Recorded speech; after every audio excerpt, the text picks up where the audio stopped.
মিষ্টি দিব সুবহানাল্লাহ বলেন। তো নামাজ পড়তে লাগলো।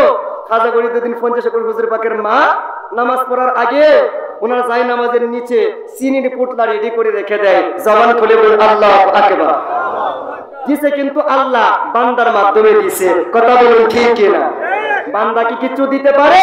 দিতে পারে না। তো প্রতিদিন জাই নামাজের নিচে চিনির পুটলা ঢুকায়া দেয়। একদিন হঠাৎ করে মনে নাই, খাজা গরিবউদ্দিন গঞ্জেশকর হুজুর পাক জাই নামাজে দাঁড়িয়ে গেলেন। মায়ের খেয়াল আসছে, হারে আমার তো সন্তান জাই নামাজে দাঁড়িয়ে গেছে, কিন্তু আমি তো নামাজের আগে জাই নামাজের নিচে চিনির পুটলা রাখতে মনে নাই। কি করব? চোখের পানি ছেড়ে দিছে। আজকে যদি আমার সন্তান নামাজের পরে চিনির পুটলা না পায়, তাহলে তো আগামী কালকে থেকে আর নামাজে যাবে না। উপর থেকে আলহাম হলো, এ ফরিদউদ্দিনের মা, তুমি যদি মা হইয়া প্রতিদিন চিনি দিতে পারো, আমি কি আল্লাহ হইয়া একদিন দিতে পারি না? আল্লাহু আকবার বলেন।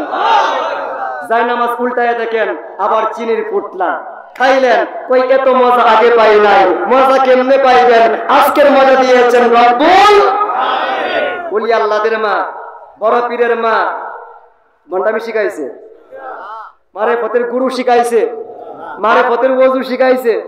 আমার কই হুজুর মারে ফতের রোজা জানোই? আমি কইছি না, আমার হুজুর তো কোনোদিন কয় নাই। আমি কদিন সিন হুজুরকে জিগাইলাম, মারে ফতের কোনো রোজা টোজা কইলো না। হুজুর মারে ফতের রোজা খায় ওরা হমজা। আমি কই নবী কোনোদিন রাখছিন? এইটা কইতারি না। মা ফাতেমা কোনোদিন রাখছিন? কই এটাও জানি না। আপনার পীরে কোনোদিন রাখছে? কই না। কই গুরু কইছে। তো গুরু কি আমার পীরে চাইতে বেশি জানে?